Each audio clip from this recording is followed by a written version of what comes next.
Good morning, everyone. Thank you for your time this morning. Uh, my name is Edward Targonski. I'm the marketing manager for Leave Jeans. And today I want to talk to you about the role of social media marketing in business strategy. Specifically, as we begin to assess our new business strategy, I want to make sure that we take advantage of the potential and the benefits provided by social media marketing.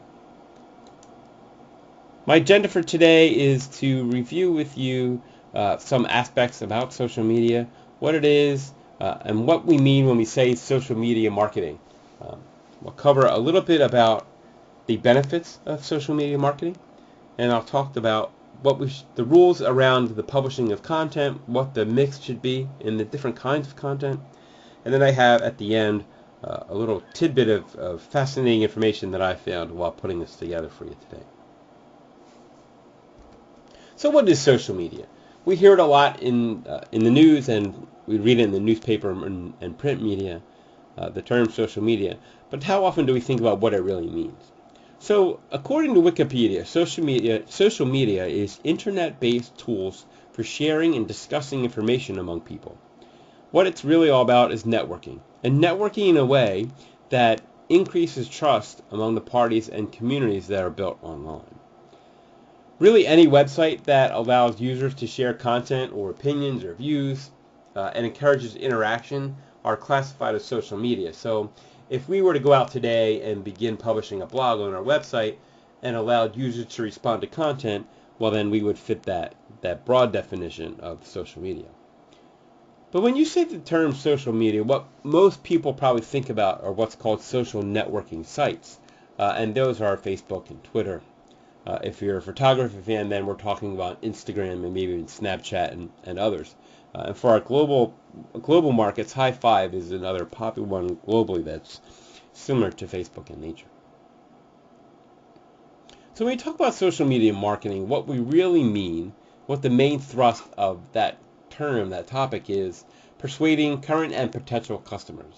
So we want to persuade them that our products are worthwhile. Specifically in the fashion industry, we want to make sure and message that they're desirable, that they're fashionable.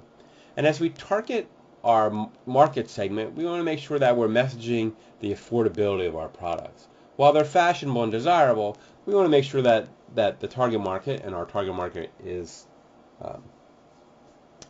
women and girls, we want to make sure that they're aware, that our products are affordable, and to make sure that they can purchase them on a regular basis.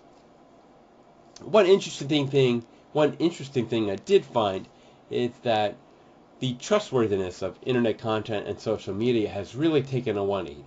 So if we think back to when the beginning of the internet, when advertising and marketing really took off on the internet, Generation X and Generation Y really didn't trust what they were reading on the internet. In fact, it was common parlance to say, you can't trust whatever you read on the internet. No one should trust that.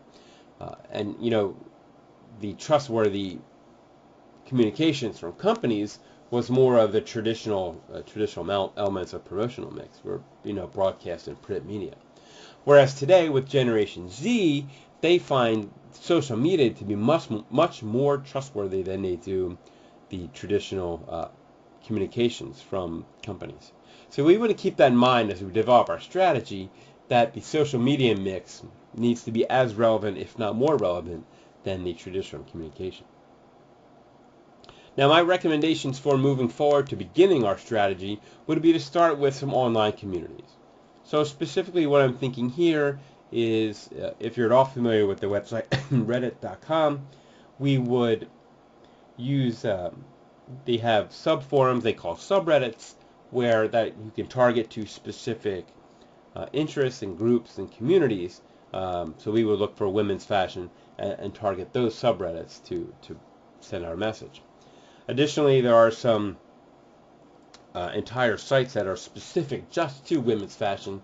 I'm thinking here Lookbook, or maybe even Fashion Spot would be a good place for us to message on social media. As I mentioned earlier, we could also do blogs on the main website, and this will help us to drive and keep traffic on the website. If we can keep traffic to additional 2 or 3 minutes while people are reading articles, perhaps from a guest designer talking about um, what the current line is or what they're thinking for their new product lines. If we can keep the traffic on the site, then that's more opportunities for us to either push them to our website store or to a retail store to purchase additional products.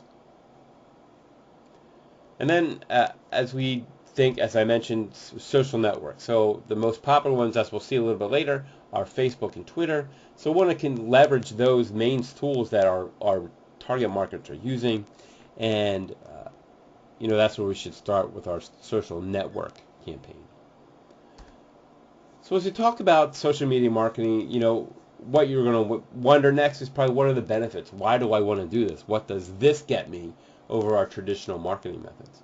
So it really provides an opportunity to interact with our customers at a level not possible with traditional marketing methods. Beyond, the costly surveys or focus groups that can take a long time to acquire data.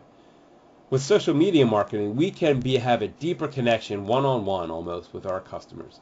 We know we can use the tools to present and reinforce our current products, but it also gives us an opportunity to introduce new products, new designs, perhaps even give sneak peeks, show what we're thinking, and get some immediate feedback from our customers, and give them the opportunity to tell us what they like and what they don't like. An additional benefit here is that it gives our customers a clear path for complaints and grievances and issues, things that they don't like. They can get the information directly to us. Far too often, customers may have complaints, may have concerns or issues, but they just don't know how to get that information to us. And maybe they don't complain to us, but they complain to other people. The word of mouth for complaints is much more pervasive than it is for compliments or for positive feelings. Or if they're complaining to the retailer, we just don't get that information, and the retailer handles the problem, and we lose that feedback, that valuable feedback. An additional benefit for social media marketing is it makes identifying peer groups and influencers that much easier.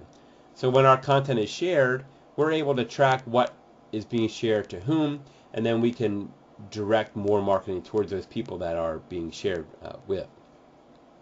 And on the influencers, what we're able to do is, as we become more ingrained with our followers and our fans, we can track who their interests are. So if they have a particular musician that they identify with, or an athlete, or an actor, an actress, or a politician, and if those influencers are already fans of our brand, or if we can convert them to brand champions, then we can utilize them as influencers to help us grow our brand and further penetrate our target markets. So I mentioned this content rule for social media, and it's called the 70-20-10 rule. And what the 70-20-10 rule tells us is that 70% of our content should target our existing brand reputation. So we want to bolster the good reputation that we have in our marketplace with our current customers, and create some content and make it so compatible with the users and their preferences, and what things that they like, what we know they already like, and what they want to see. Then the content should be shareable within their peer groups, their families and friends, so that we can extend out through their peer groups and maybe gather some new customers. The next 20% is called premier content, and what this really means, this is the kind of content that we want to generate buzz. We want to go viral with this kind of content. Now, this kind of content can be costly to produce, but the intent here is a greater return on investment. As the content does go viral, we're going to get new eyes. We're going to attract new audiences and drive new customers to the product. And then the final 10% is a promotional category. This is content that could be contests, maybe even product giveaways, coupons, anything that really drives an incentive to buy. The more traffic we get through either the website or the retail locations gives us another additional chance to increase purchases. Now, this kind of content can be somewhat risky to the bottom line because we're talking about giveaways, giving away product, or selling it at some sort of discount. in the hopes of driving incentive to buy.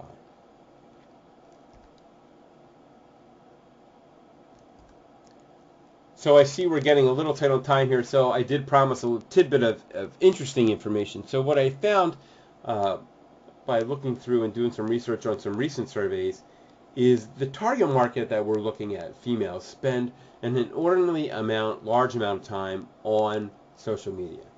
So we're looking at surveys that are showing 40% or 47%, of respondents spend more than 3 hours a day on social media.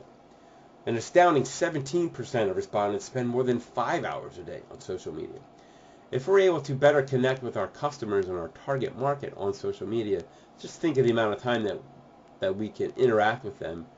Even if we get 1% of that amount of time on a regular, consistent basis, we'll be able to drive our reputation much higher with our existing customers and further penetrate into the target market. As I said, I believe our strategy should be to begin with Facebook and Twitter, and here's why. The same statistics, the same surveys show that Facebook is the most popular social network in our target market at 49%. 49% of respondents that fall within our target market feel that Facebook is the most popular. Twitter is second, but it's a distant second, 32 percentage points down at 17%. I feel like these are where we should start. Once we have some success at utilizing Facebook and Twitter, we can then branch out to the more specific communities at a later time. So I do want to thank you for your time. If you have any questions, I will take them now. Otherwise, I'll leave some contact information, and you can reach out to me with questions that you have at any time. Thanks very much, and I hope you have a great day.